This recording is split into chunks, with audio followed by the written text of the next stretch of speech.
It is my great pleasure to be talking to Gerry Fagan today here on the Resident Podcast. Hi, Gerry. Good afternoon to you. How are you? Tudo bem?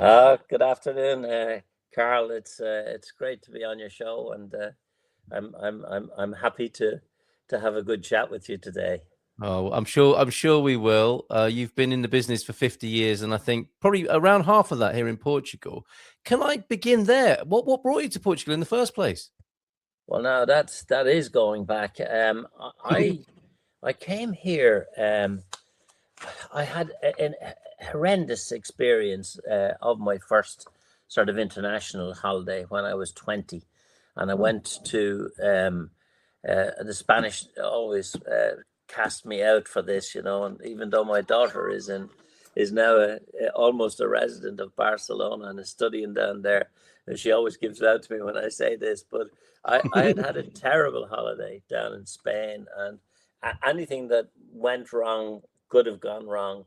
And I was a budding accountant at the time back in Ireland, and I was stressed out with exams and still doing a daytime job, and decided that I'd go to relax in Spain, and it became an absolute nightmare.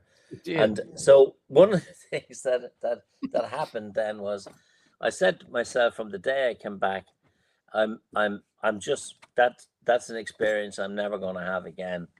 So I decided to look at Portugal because, in those days, in those early, like I was in my very early 20s, and Portugal wasn't so much on the map in Ireland. It was always Spain, and so I was looking for something to do, and I was looking at the back of the Irish Times, and the ads just placed at the back of the Irish Times, and I saw this advertisement saying something special in Portugal, and I said, "Wow, that sounds nice," So about 2 weeks after I came back from the disastrous holiday, I called this number in Portugal, something special, and a fantastic guy who's now great friends of mine all these years, hence answered the phone, a guy called Jorge Viegas, who now has a very good agency, property agency down in Amundsen. He came on the phone and he spoke perfect English, and he was very vibrant and talking about Portugal and the Algarve and the wonderful climate, everything. He gave me all the advantages in about 5 minutes, and he had me sold. And I booked my holiday. When was this? What year was this, Gerry? Which year are we talking about? So we're talking about 1972-3. Oh my goodness! Right. Yeah, Okay. 72. I had the bad experience, and but I booked this holiday for 73. Okay, and I booked it there and then, and really liked the guy and so on. And then I came around. I was really looking forward to the holiday. I came along anyway, and I came and George even, I mean, it was just fantastic service because we went to Amundsen, and we went by taxi and went to where something special was, and he was there. He showed us to the property. The service was just unbelievable. And then he said to me, I have a few people that you should look up, a couple of restaurateurs that that we know and that you should frequent. And I think the second night that we were there, we were settling in the first night, and the second night we went to a great restaurant in Amasil, still there, to a place called O Ribeiro, and that was Lord Reston Horacio Adriano's place. He was a chef, and lovely family, wife, and two great kids there, girls there. And we went there, and that second night was actually the start of my love affair with Portugal, and the Algarve, because that family and Horacio, even though he couldn't speak a word of English, we were just treated so well. And the young girls who were helping and serving in their teens, young teens at the time, came over, and they were delighted translating for us and so forth and so on. And I ended up being best friends with Horacio, and Horacio also came across and was my best man at my wedding. No, Yes, what a lovely story! Yeah, Fantastic. and that sort of developed from there. And then other holidays I spent in the Four Seasons, because again there was an Irish connection there. And again, the standard was so good, the level of service was brilliant. And during all at that time, like I was a young fella, I was actually playing rugby at a fairly senior level in Ireland at the time. And like I didn't know anything about golf, so it wasn't golf that brought me here. In fact, I don't think I could even swing a club at the time. But you know, what happened was Horacio introduced me to, you know, wonderful wines, incredible food. And then over the years, I got invited to the annual pig killing in his home village, and you know, participated in everything. And like was in his village, was the first non-Portuguese to be in that village, you know, which was way up in the mountains, you know, above Lule. And we were made feel so welcome, and then started to, like, then you were into sort of this commencement of what now has become Quinta do Lago. It was only a very small area at not far away from the queue at the time, and that was starting. Val de Lobo was there, and actually Val de Lobo is where I spent my very first holiday, in number 2, overlooking what collapsed into the sea eventually, the swimming pool. You know, so and that was the first section, and that's so long ago that actually it was an English developer of Italian extraction, the Costain Group, were involved in constructing that. But again, I was, you know, I wasn't in that business at the time. I was in the food and beverage business, and I was in a very big food, beverage, catering, hotel company in Ireland called the Campbell Bewley Group. It was then called Campbell Catering, and you know, I just couldn't believe the standard that I saw, and those holidays was the start. And I never thought another word about going anywhere abroad other than Portugal then for the following 20 years. And actually, Yes. I have been in Portugal every year since 1973, for, you know, in the early days, holidays, sometimes 4 weeks, 5 weeks, whatever it was, every year. So for 52 years, I'm coming to Portugal. Loved it. Always said that I would retire here, and then eventually, sort of, you know, after having 15 years of holidays here, I bought a little 3-bedroom place down in villa down in when I was young still. I was in my early 30s, and I bought a villa down in Amansil. Loved it. It was called Casa en Roost, which was the house of rest, and it was that. And we had great times there, and it was during that time then that, you know, I was involved in a big company. We had a big board of directors, and we began to, you know, taking on all sort of corporate strategies and so forth and so on. And I think we ended up with about 30,000 employees in different parts. So the Campbell Beauty Group expanded into the UK. We did the catering at Eurotunnel. We then expanded into the United States.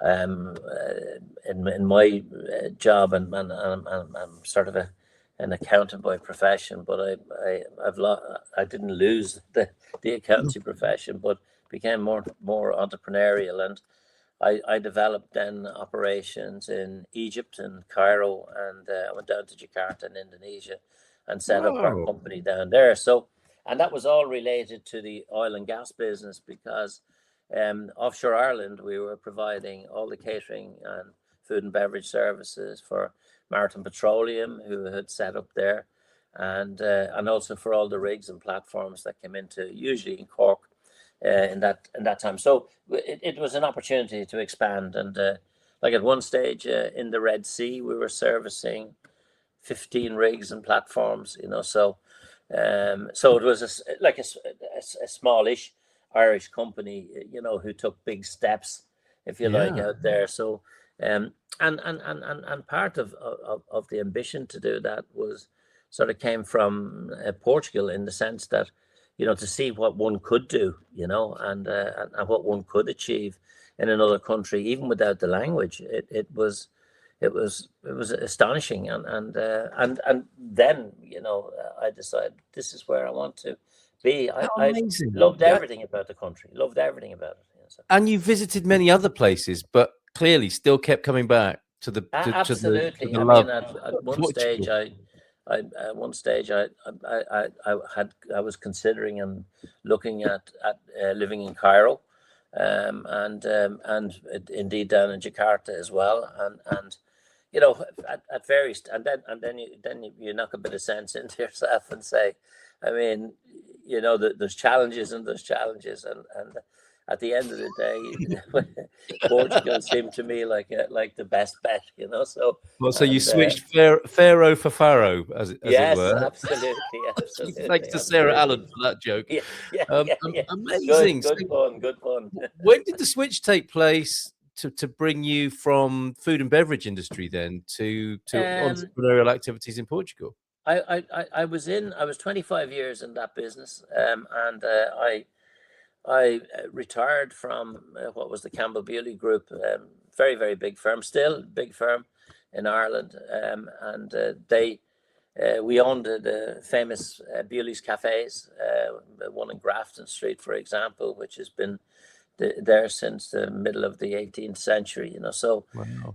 So we had a lot of branches of that, and then we branched out into the hotel business, and further afield we had cafes on the east coast of America, Rebecca's Cafes, and then we had these businesses in the UK, and coffee companies as well in the UK.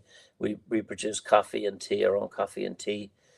We had the biggest bakery set up in Ireland, and so on. So, like, we were big in Ireland, but in the context of international, we were small enough. But we got our attention from all the big companies like Compass and so forth and so on. So yeah, and I had a great learning there about the different aspects, particularly of the service industry. So then, later coming into Portugal and seeing how service was well looked after here, and then later part of my portfolio included sort of the development of hotels and so on in the Campbell Bewley Group. So I started to thinking about development and so on, and when I came to Portugal and decided that I was going to leave the Campbell Bewley Group, which I did in 1999. Like in 1999, like I was still a non-executive director of the group, and going back for board meetings and stuff like that. The very thing that I didn't want to do, but in order to get a smooth handover, I did that. And I was also chairman of the Irish Chocolate Company, which is a famous chocolate company, which now has a lot of cafes around the world called Butlers. You see Butlers chocolates and stuff like that, So I was in that business as well. So I loved those businesses, and loved being able to deliver services and catering service is very precise. You go into a factory with 2,000 people, and they have 4 breaks in the morning. They have 4 breaks at lunchtime. 4 sets of people come in, 500 people at a time. You can't be messing about saying that the beef isn't ready, or anything like that. They only have a half an hour for the bloody lunch, Yes, and a quarter of an hour for the break. So it's a very precise thing, and I definitely got a great bit of learning from that, and then in 1999, I was technically retired. I sold my shareholding in the Campbell Bewley Group, and also I was a large shareholder in one of the most advanced pizza companies in Ireland called 4 Star Pizza, and sold my shareholding in that. and sold everything in Ireland. I sold my properties in Ireland, and just said, that's it. If I'm going to commit to Portugal, I'm going to commit, and I'm going to do it. And when I was in the process of doing that, a guy who's become my lifelong friend also, a guy called Justin Ryan, who's a lawyer in Amundsen, and he had done my first little property there. He called me and said, I hear you're retiring to us, and that looking forward to welcoming you. But he said, I have this guy from Manchester who's very interested in forming a partnership on the development front here in Portugal, And I said to him, what? I'm coming to retire, so anyway, That's what you thought. I was on my way back to Ireland, and I arranged to meet the great Simon Burgess, who became my partner in Dublin Airport. And we sat in the Dublin Airport Hotel, and he was like a guy that I was 15 years earlier. He's younger than me. He was wanted to get Driven. out there. He wanted to do things and so on. And I thought, this guy is fantastic. I mean, how could you not back this guy? So by the time we finished the meeting, we decided to buy our first site, which became the development Jardín de Mia Praia. I made a few phone calls, and we opened a bank account, got the money necessary for the deposit on the sites, and also to close it, and all within a 12-hour period. And Simon went off and bought the site, and then I came out a couple of months later to have a look at the site and so on. And Simon said, listen, I'm not doing this on my own. I want you to be a full partner with me. I said, what? No, God, so. And it was away from Amundsen, like it was up here in Luge and Lagos, So, and the site was in Lagos, and I hadn't been beyond Portimao for 20 years, So, because that was what happened, You come into the airport and you went to the luxury of Val de Lobo or whatever it was, and you didn't, apart from what Horacio showed me, and he showed me plenty, you weren't coming up west. But suddenly realized that when I eventually came up and saw the site and so on, and spoke to Simon, again, within a relatively short period of time, I was roped in, and suddenly I became a partner, and we formed a company, which was the Oceanico Group. And amazing. That was your retirement out the window, though, basically, right? Yeah, totally. And I still had a couple of non-executive directorships, which I had to service, if you like, at the time. But my God, I loved the whole. This was a whole new challenge, and he knew you'd be fine about that, right? He did, yeah. I think Justin would have told him that as well, So yes, I blame him for it, actually, So a second career, effectively starting there. Yes, and while it was in the development business, and buying sites and then developing them and then selling them, like the reason that Simon was very interested in me, he was the developer, so to speak, and obviously over the years I've learned a lot about it and doing it now full time. But he was very interested in the service aspect, that I had, an abundance of at the time, without being egotistical. Sort of, I've been through, the mill with regard to every possible sort of service that you can have: cleaning, contracting, everything. You had to look forward to delivering beds, delivering hotel rooms, all types of things like that. And also, we part of the portfolio at one stage that I was overseeing was also visitor attractions and stuff like that. So I had a good inkling, and I also knew that there was a great interest in Ireland for property in Portugal, because Portugal was really starting to come on the map then, Yeah, right. So our first development in Jardín de Mia Praia, which was 66 units, we sold 48 of them, and had our reservation agreements on one night in Dublin. so we did a launch, and again, a lot of this is history now, but it'll tell you the sort of thinking that we had at the time. We had as our guest for that launch none other than Eusebio, and yeah, and he spent 4 days with us, became a lifelong friend until his passing a number of years ago, and my God, it was just unbelievable because he was a hero of mine from the past. My brother, actually, who was studying at university in the UK, wrote a thesis on the 1966 World Cup, and a massive section of it was all about Eusebio and so on. And here he was, with me, talking, lovely man, very simple man, very interesting character, loved his whiskey. You discovered that he loved his whiskey. He was in good company. He was in good company. So how incredible! And he launched it, and that first, almost it became successful almost overnight. Now we also committed when we set up our company that we were actually not going to start building apartments in the first place. What we did was we committed to building the services: swimming pool, restaurant, bar, infrastructure. And at that stage, it wasn't obligatory to do that under the development law. It is becoming the actual infrastructure is now obligatory under Portuguese law, but it wasn't at that stage, and there was a lot of bad press about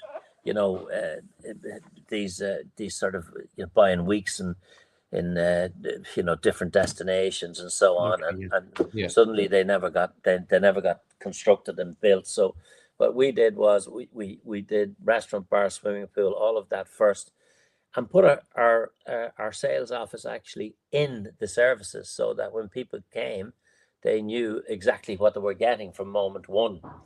What a great idea. What a great idea. And that revolutionized things, presumably. It absolutely. And a lot of developers didn't like us because we were setting a sort of a standard, and that's what we've done for every single development since. And now I think we have an excess of 2,500, it could be 2,006 or 700 properties that we have developed in Portugal, mainly in the Algarve. The vast majority. We did some stuff up in Royal Abidos. Was a project that we were 50-50 with a great company called MSF, and then we did a couple of years ago, actually during COVID, we did a residential development in Lisbon called Era Residences, which was for 300 units, and that was lovely.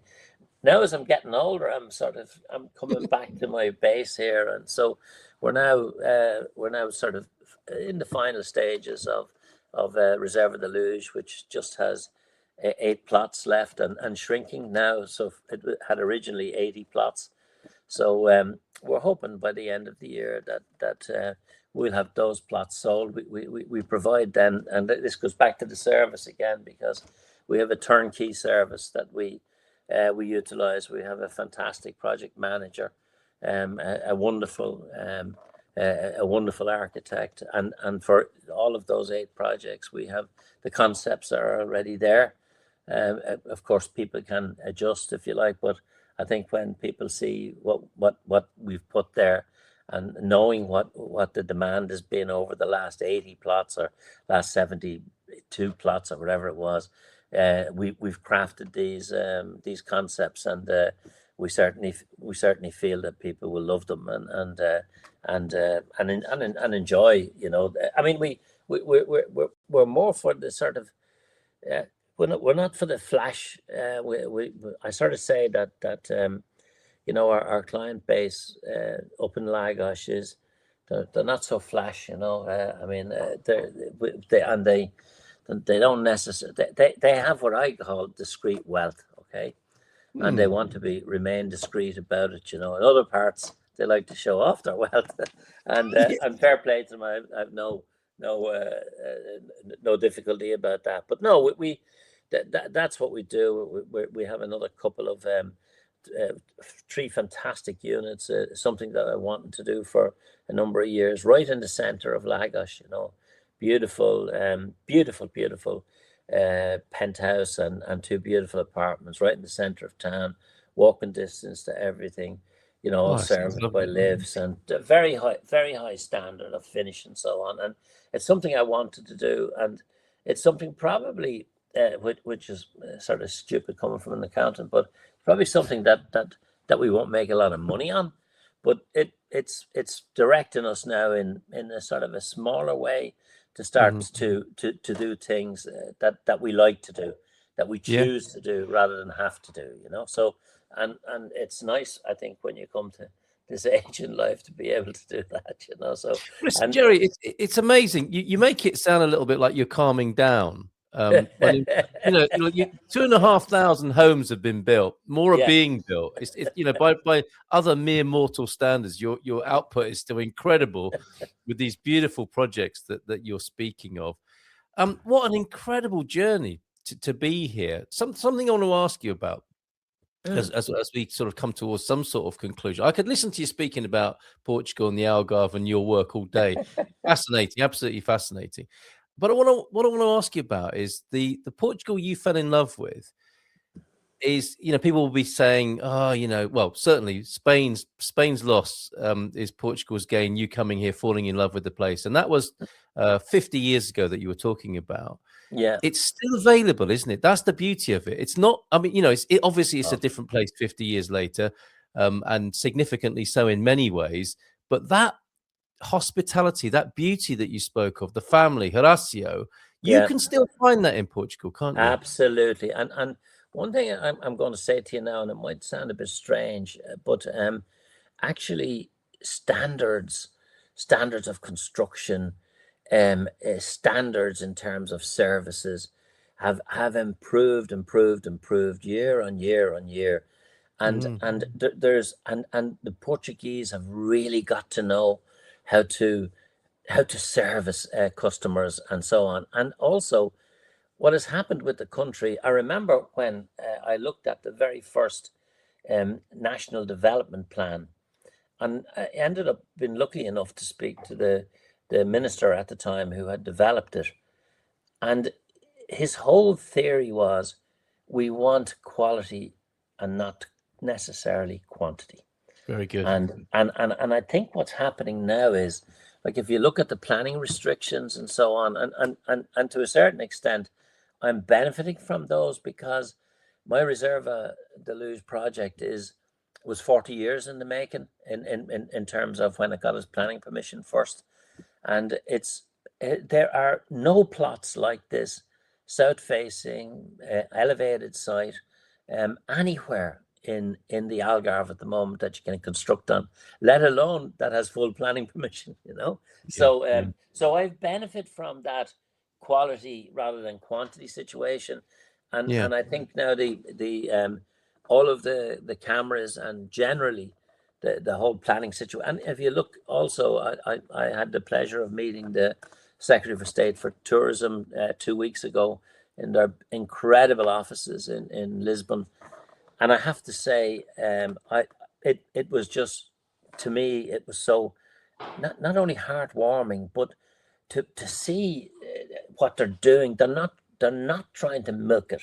What they're trying to do is make sure that the people who come here, the people who want to come here, that they go back with an incredibly good experience, and then from that would like to invest in it in the future. So just like you did, right? It's the Gerry Fagan blueprint. Yeah, isn't it really? And it's interesting you say that, because you said, can this happen nowadays? Yes, it can.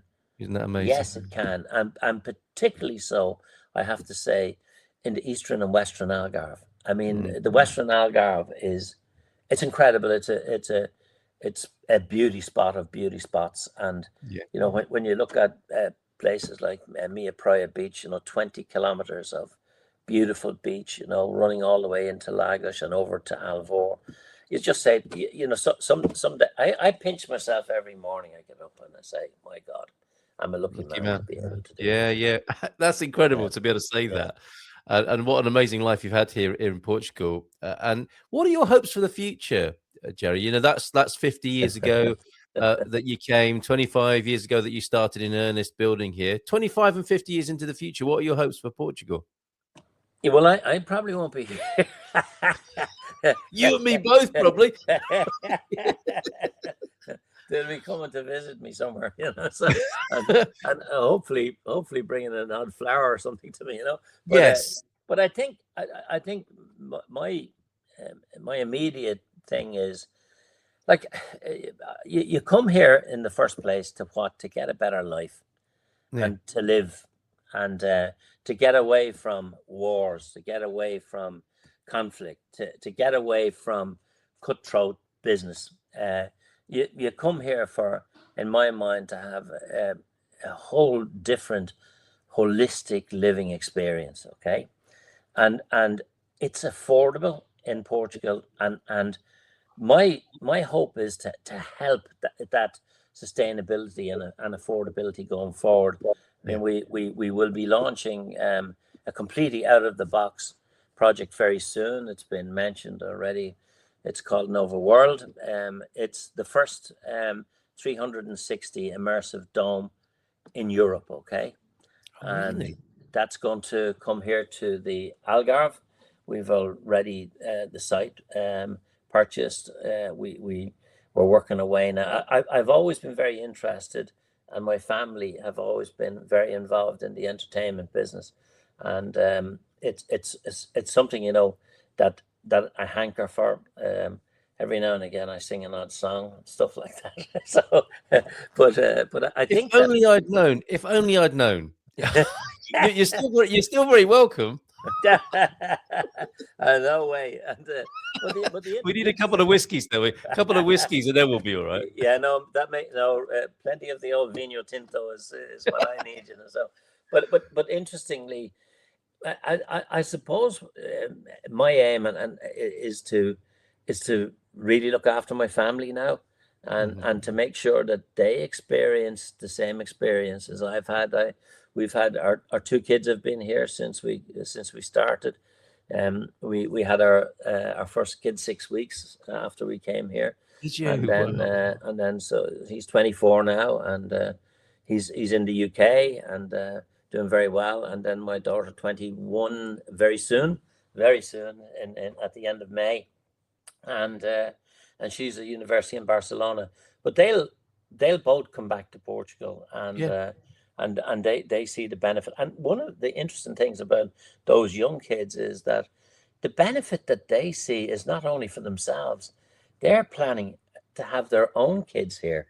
Yeah, and not many young people are thinking like that around the world, are they? Exactly. Yeah. And again, I think, part of what we're doing with the dome, we're doing, we've got great young promoters, two German promoters that very young, know the technology very well, and so on. And what is it exactly? This is an underwater experience, is it? That you go? No, it's an actual dome. I suppose the comparison is Vegas. Oh, okay. Wow. Okay. Yeah. Right. So it's you're not immersed in water. It's immersive. My bad. I thought for a moment we were having a sort of dry underwater experience. But you're building an entertainment center. It's effectively that. There'll be shows going on in it every day. We will be doing all sorts of launches in it. We'll also be doing, and by the way, this is something that to me it'll be a very big legacy project for me, and for the young promoters as well, and for our group, if you like. And while in one sense I'm saying I'm slowing down and so on. I don't believe it. I don't believe a word of it. Well, nobody does, right? It's like this. It's like everything else that you turn your hand to. There's no point in turning your hand to it unless you see it through, and you get it done. So and that's really that's really what we're about. We sort of are about delivering things, you know. We have the Oh, dream. amazing. We That have sounds the like an dream. amazing It's a must dream. deliver it. Yeah.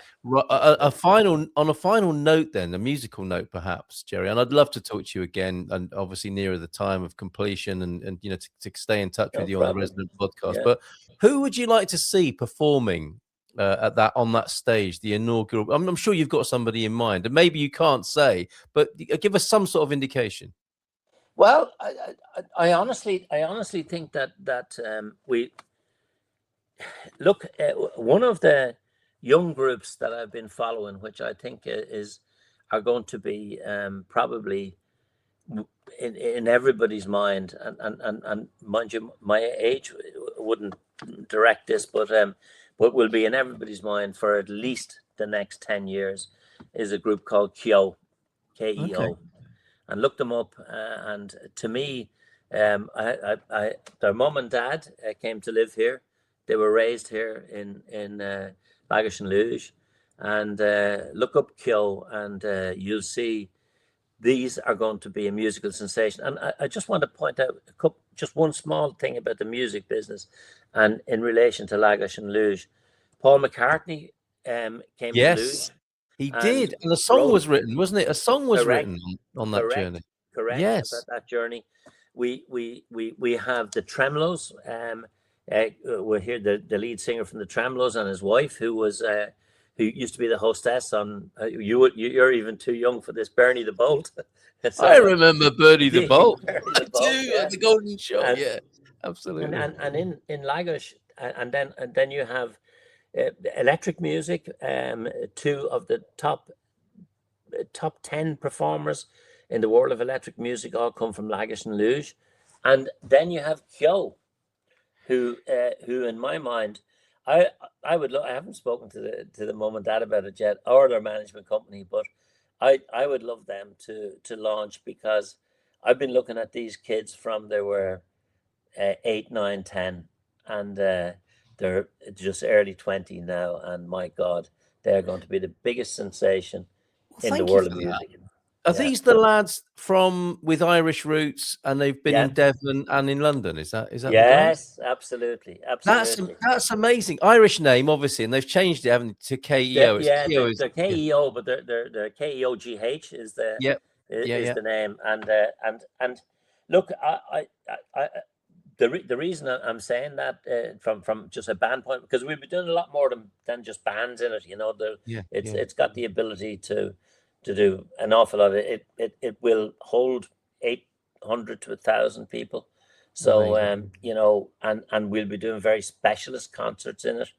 And we have a whole range by you know, with the contacts, if you like, the broad contacts that we have over the years. You know, we can put some special acts in there. I bet you can. I can't wait. When's it opening, Gerry? We hope to have it open in 28. We'll be showcasing it at the Grand Prix, the Formula One Grand Prix in 27, and we'll have it open for 28. You know, so how incredible! What an amazing thing to be able to slip into a conversation.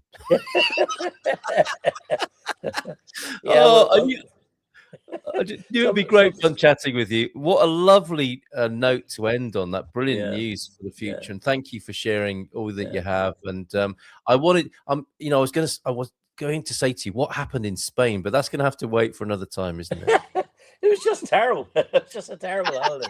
It's just awful. Well, as I said, their losses, Portugal's game. Gerry, the fridge didn't work. I mean, the classic stuff. We made sure none of that happens here. Gerry, thank you so much. Thank you very much for spending some time with us today. Yes, thank you very much. Thanks so much. Ciao, ciao. Bye for now. Ciao, ciao. Bye.